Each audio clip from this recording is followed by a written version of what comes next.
No vídeo de hoje, vamos falar sobre o conceito de interdependência complexa proposto aí pelos filósofos aí Keohane e Nye. Meu nome é Matheus Manuel e você está no canal Olhar Global, então bora pro vídeo.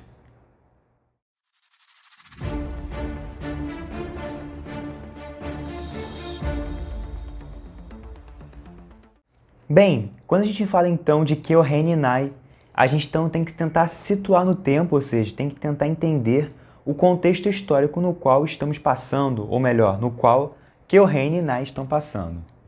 Bem, a gente está falando então do século, basicamente final do século XX ali, durante justamente a Guerra Fria, beleza? Então, aquela guerra ali entre a União Soviética e os Estados Unidos. E eles estão escrevendo em um contexto no qual o mundo estava muito polarizado, ou melhor, bipolarizado entre esses dois lados.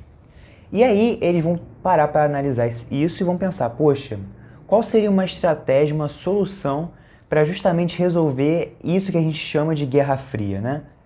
Daí, então, o conceito que eles vão fundar, né, os dois juntos, né, com o seu livro Power and Interdependence, que foi criado aí em 1977, ok? Vão criar aí o conceito de interdependência complexa, que foi o que eu falei no início do vídeo. Bem, esse conceito vai diferir um pouco daquele que a gente viu em outro vídeo. Se você não viu esse vídeo, assista, pois esse cara é super importante para as RIs, beleza? Que é o Morgenthau. Vou deixar um card aqui em cima. E o Keohane e o Nye vão bater justamente no Morgenthau, porque o Morgenthau era realista e eles dois estão ali para uma tendência mais liberal, ou como diriam alguns especialistas, né, uma tendência mais neoliberal. Com esse conceito eles vão dizer o seguinte, olha, o poder não é igual o que o Morgenthau falava, que é um poder baseado única e exclusivamente no poder militar. Então o Morgenthau vai dizer, não, porque um Estado só é forte se tem poder militar, se tem exército, tem marinha, se tem aeronáutica, beleza? Então o Morgenthau diz isso. Essa teoria diz o seguinte, olha só, o poder militar é importante, mas ele não é o único. A gente vive em um mundo no qual tem várias forças, digamos assim, que atuam no jogo político, ou melhor, no sistema internacional. A gente tem o poder econômico, nós temos as forças sociais, ou seja, forças que emanam de, por exemplo, movimentos sociais, forças ou poder, né, até mesmo em termos de política mesmo, política pura, ok? Então, seria um outro tipo de poder. Questões ambientais também perpassam por esses tópicos de política, economia também, inclusive o militar, ok? Com relação, por exemplo, ao uso de bombas nucleares.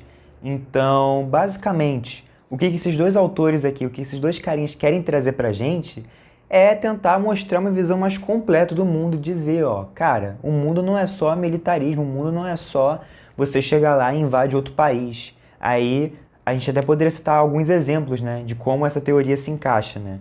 Por exemplo, a gente passou aí recentemente, né, no momento que eu gravo esse vídeo, né, a gente passou há 4 anos atrás pela pandemia. Então, foi uma coisa assim, uma situação realmente fora do padrão, beleza, várias pessoas ficaram dentro de casa, mas a questão toda isso foi um evento global, certo?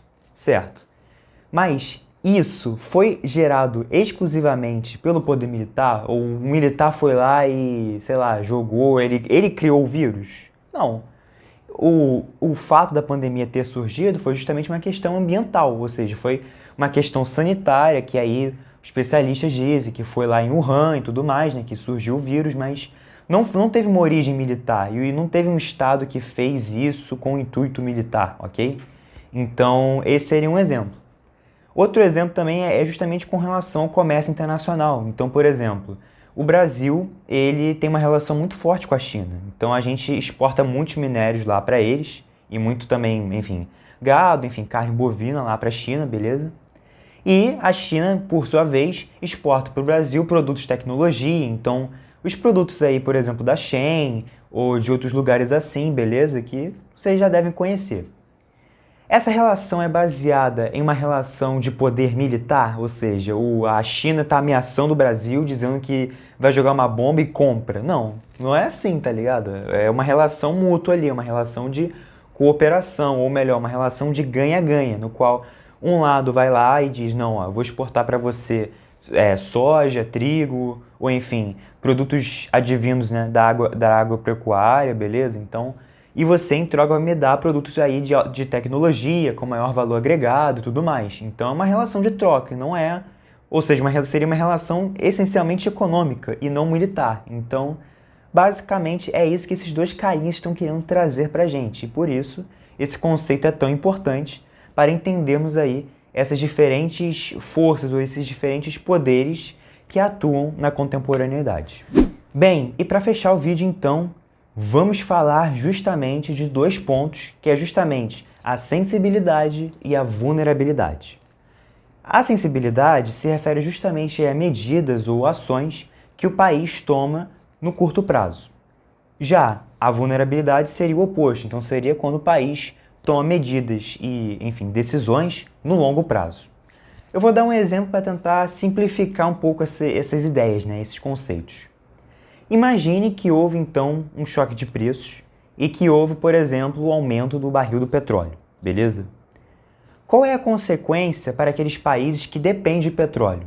É justamente os produtos, né, dentro daquele país ficarem mais caros, pois basicamente tudo depende de petróleo, beleza? Então isso seria um impacto no curto prazo desses países, ok? Então isso impactaria a economia naquele momento, ou seja, logo após que saísse essa notícia, ok?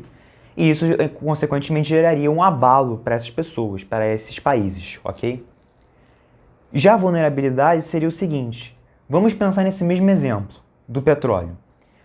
Houve lá o aumento do petróleo e houve esse aumento de preços, mas vamos pensar que se esses países continuarem assim e não mudarem sua matriz energética, então pensando numa visão de longo prazo, ou seja, vamos supor que várias vezes ocorra aí choques de petróleo, aumento de preço, aumento de preço, aumento de preço, ou seja, isso é uma situação insustentável a longo prazo. Ou seja, a vulnerabilidade vai dizer o quê? Não, esses países são vulneráveis, pois eles não têm uma matriz energética boa o suficiente ou que utilize aí fontes alternativas, né, como fontes hidrelétricas, eólicas, enfim, fontes solares, que justamente aí não dependem do petróleo para você poder aí conseguir gerar seus produtos. Então, essa seria, digamos, uma abordagem que poderíamos fazer sob a ótica da vulnerabilidade, beleza? Então, resumindo, a sensibilidade é aquela referente ao curto prazo, ou seja, aumento de preços, e a vulnerabilidade seria justamente no longo prazo, ou seja, com a questão da matriz energética e como podemos mudar para poder tentar resolver isso, beleza? Isso pode ser aplicado em várias situações, mas eu não vou me estender muito nesse vídeo, pois o principal realmente é a ideia, né, o conceito-chave de interdependência complexa. Bem, eu espero que vocês tenham gostado do vídeo. Não se esqueça de se inscrever aqui no canal e de ativar o sininho para não perder nenhum vídeo. E lembrando, se você ainda não assistiu, vou pedir mais uma vez que você assista o vídeo de Morgenthau, porque para você entender isso aqui é fundamental que você entenda os conceitos de Morgenthau para você poder comparar os dois autores e assim facilitar aí na assimilação dos conteúdos. Bem, no geral foi isso e até o próximo vídeo.